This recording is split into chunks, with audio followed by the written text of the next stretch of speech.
Hello, everybody. This is the last module for week 5. Technically, in the syllabus, this was listed as week 6, but it is really smarter to do it in week 5 because then you can fill out the rest of your quiz with the cadences there. And this is essentially the last module that you have. And if you've done all of your work correctly with Roman numerals, this is just like the extra little cherry on the cake that makes life a little bit easier and makes you feel like you're doing pretty great on our quizzes, which is cadences. So we're finishing up the phrase and our term. So what are cadences? Cadences are harmonic formulas that accompany points of rest at the ends of phrases. So a shorter section of music, a section, a movement, or an entire piece. Typically, cadences signify an ending of a phrase, movement, piece, whatever.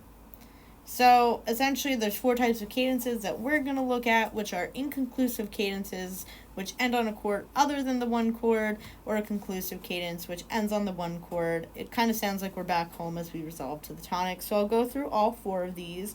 You, on your quizzes, will be able to use a sheet that has all of these. So like all the types of cadences written down. It'll be after every 4 bars, and there will be a line written underneath for you to fill in what type of cadence it is. So a deceptive cadence, the final chord is on a 6th chord, and the music needs to continue to have a sense of closure. So since I can't play this on the piano, I do have an audio recording that I found fitting from the textbook, so I want you to take a listen to this. Oh no, I cannot! Oh no, give me a minute. Let me...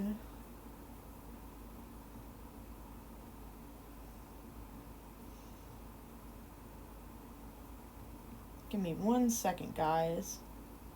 And I'll pull it up on slides, and then I'll be able to do that. Okay, so if we're looking where... Right here, deceptive cadence.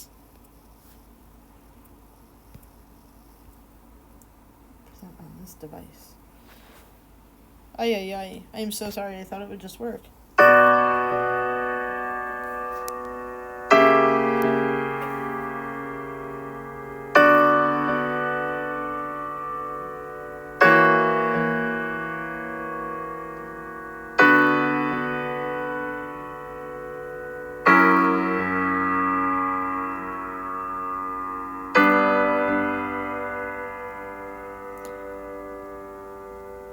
You hear that? How that just, like, left off?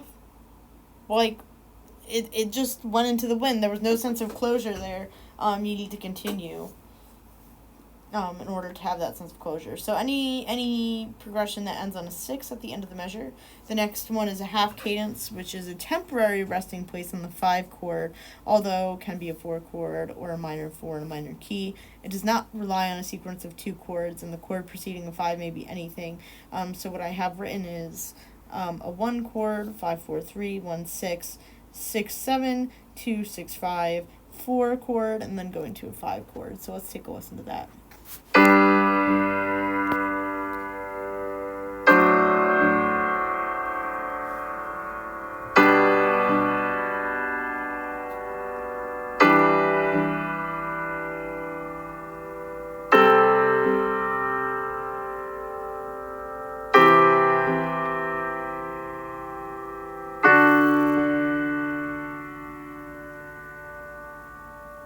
So just as stated with the deceptive cadence, the half cadence also provides that inconclusive type sound.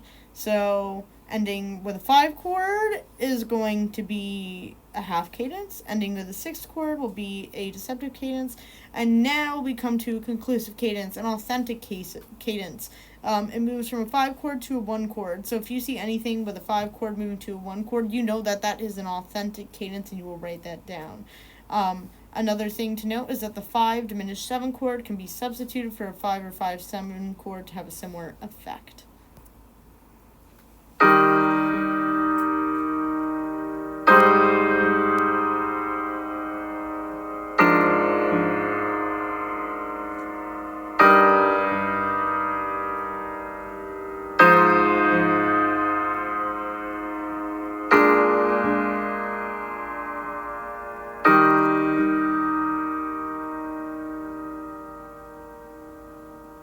I feel like that could be the end of a section or a piece, having that tonic, that one chord back there at the end. And then the other thing that we have a lot in, especially like hymnal music or sacred church music type stuff, you'll hear a plagal cadence, sometimes referred to as the Amen cadence, for its role in ecclesiastical music. I can never say that word. But this cadence moves from a 4 chord to a 1 chord, and will usually accompany the words Amen in Christian church music. So let's take a listen to this.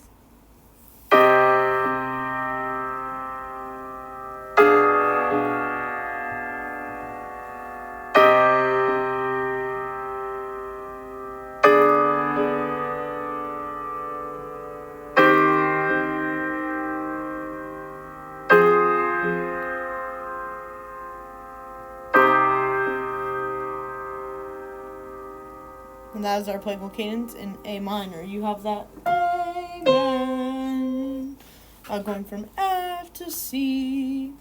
So this is an example of cadences, and I want you to be able to kind of like contextualize this a little bit. So at the end of our first phrase, we have a half cadence, and then we end with an authentic cadence. Although you do have an inversion, you're still ending on the 1 chord, and going from 5 to 1, which represents that authentic cadence. So take a listen to it. You have this incomplete, what is known as a pickup measure, going into the first full measure 1. So take a listen to this, and I want you to hear if you can hear those cadences and how they are affected.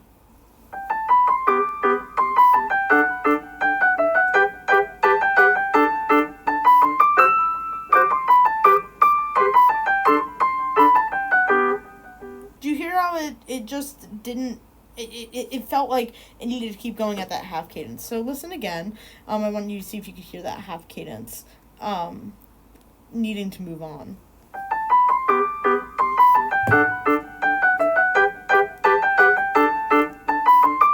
Wouldn't it be so weird if we just stopped it there? That doesn't have a sense of home until you get back to your tonic.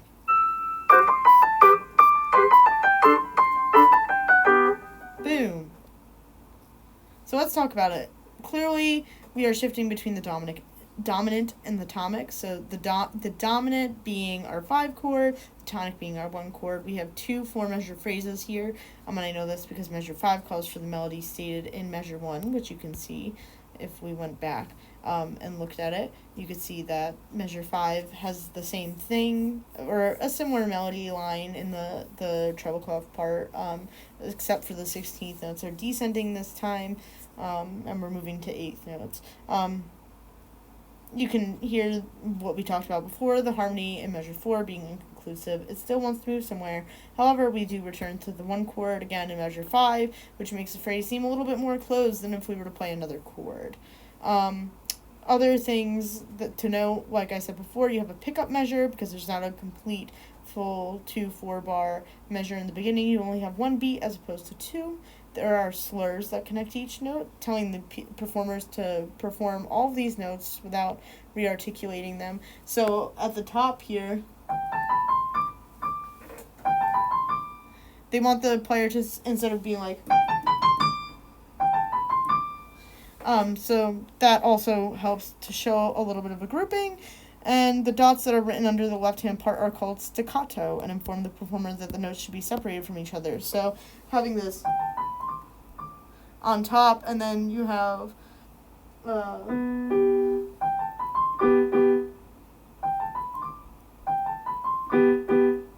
those separated notes in contrast to your sorted notes. I'm not even going to try and play it because it already wasn't great.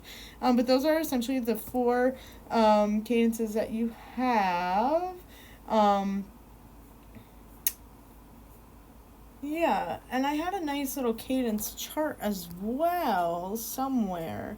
However, I don't have it here. But you should be able to find that in the textbook, and it will also be there as well in the quizzes and stuff for cadences and whatnot. But if you check out the textbook, you'll be able to see all of those cadences again.